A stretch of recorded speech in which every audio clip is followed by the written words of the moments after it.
It's time for another worksheet, so here we go. Chapter 9. We weren't in class, but there's a lot to do. The good news is you all have kind of done some derivation of this. So, let's start at the beginning.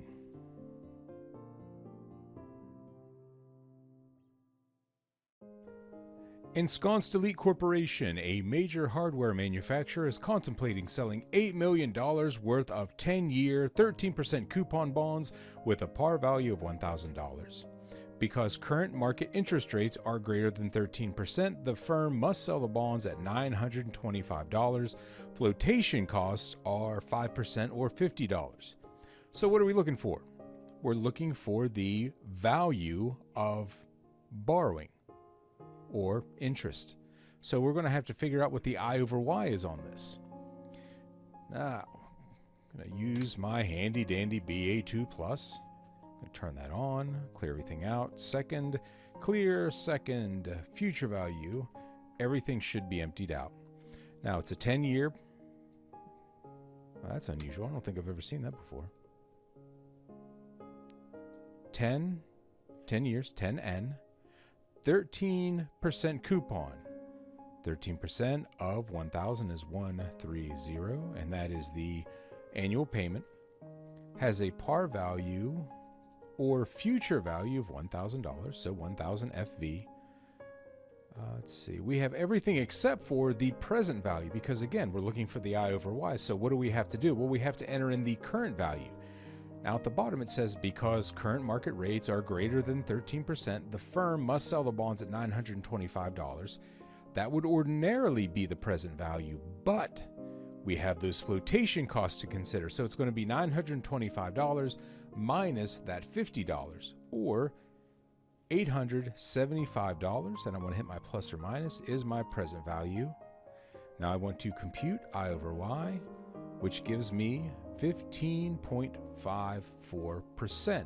So that actually, in this case, is a starting number. The reason for that is I know based on my income statement that interest payments come out before my tax liability.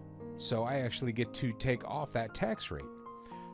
Ensconced Elite Corporation has a 35% tax rate. So I'm going to take that 15.54% and multiply that by 1 minus the tax rate. 1 minus 0.35 is 0.65. Oh, I'm going to have to do that correctly. 15.54 times 0.65 equals 10.10, or 10%. So my value of financing something with those particular bonds is 10%. I'm going to need that later, but right now I have my answer.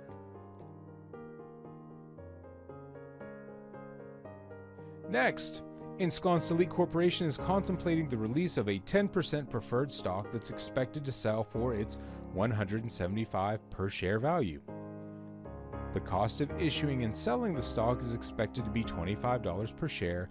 What is the cost of issuing that stock? This is almost the exact same as finding out the value, but we have to subtract out this $25 per share value. So all we're going to do is say, okay, 10% of 175 is the amount I'm going to have to pay, or $17.5, $17.50, and I'm going to divide that by 175 minus 25 divided by 150 equals 0.1167, 0.1167, or 11.67%. I have that now.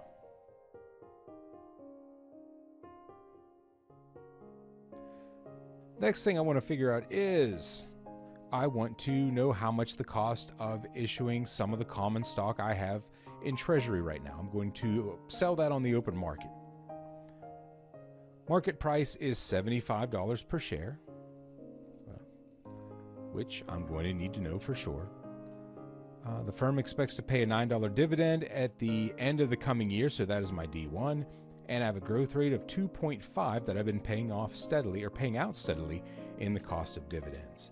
This one's pretty easy. All I have to do is say 9 divided by 75 equals, what do I have there? 12%, 0.12, 12%, plus 0.025 equals, let's multiply that by 100 just so I can get a nice number, 14.50%.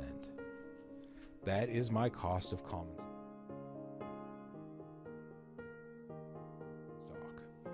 Now, the easiest cost to figure out or to determine.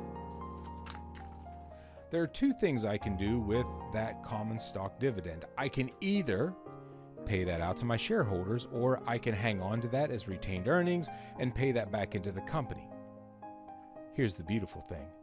If my cost of common stock is 14.5% using those dividends, it's the same for the cost of retained earnings, 14.50%.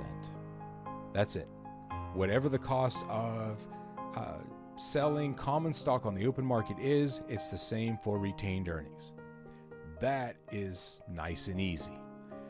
Now, what if I don't have any common stock in treasury and I need to sell new stock? I need to go through the procedure of determining how much it's going to be sold at and how much more I can make. I don't have this set aside. I actually have to pay someone to come in. I've got to pay my attorneys. I've got to pay my accountants, all those different people. I have to go through the process of releasing shares all over again through my investment bank. That's what I'm talking about in number 5. It is more difficult to determine the cost. It's also generally more expensive. To determine its cost of newly issued common stock, Ensconced Elite Corporation has estimated that on average, new shares can be sold for $70. Okay, I was selling them for $75 on the open market, but I want to make sure these sell, so I'm actually going to sell them for $70. I want to make sure they go quick. I'm also going to take off $5 due to the competitive nature of the market. I want to be absolutely sure I can flood the market with these newly issued shares. So I'm going to drop the price from $75 to $70 down to $65 per share. Now, I also have to figure out what my flotation costs are. Well, that's $6 per share. I have to make sure those are paid. So instead of just taking the dividend divided by the common stock price on the market, I have to take the dividend price, which is, let's see, I think it's, still $9. 9 divided by 70 minus 5 is 65. 65 minus 6 is $59. So that is 15.25. Then I need to add my growth rate of 2.5 plus 0.025 equals 17.75%. Newly issued common stock is almost always going to be your highest cost of stock to issue. You have to go through procedures again. You have to undercut yourself. You have to make sure your float costs are paid. It's generally the most expensive way to raise financing.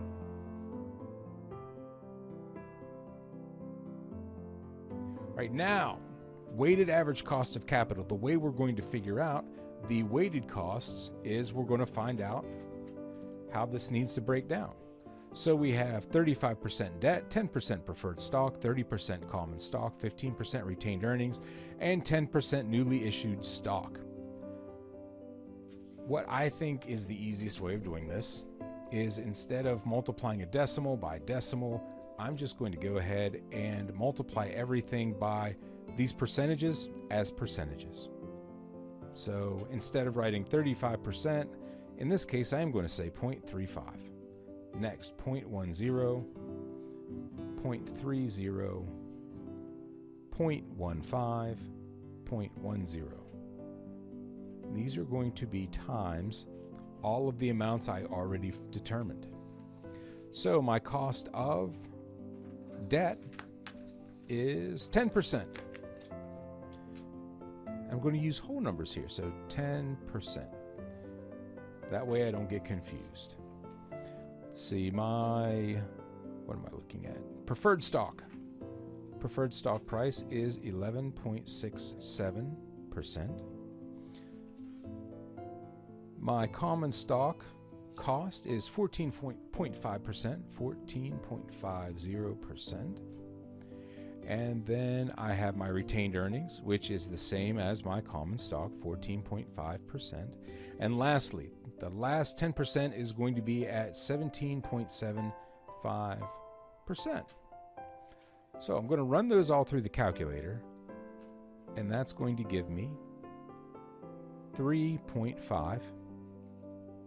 35% of 10% is 3.5%. 1.167. 4.35. 2.175. And lastly, 1.775. Now, to find out what my weighted average cost of capital is, or the value of the funds that I'm going to have to finance a project, I add all these together. This added together gives me 12.96%, which I'm going to call 13%. Now, if I have a project that is going to give me a 12% return, I can't do that. I'm going to be losing money. But if I find a project that will give me 14% or 17% or 20%, well, I'm going to be pretty happy, because I can definitely cover the cost of capital for an investment in any one of those programs. And that's all I have for today. I'll see you in class.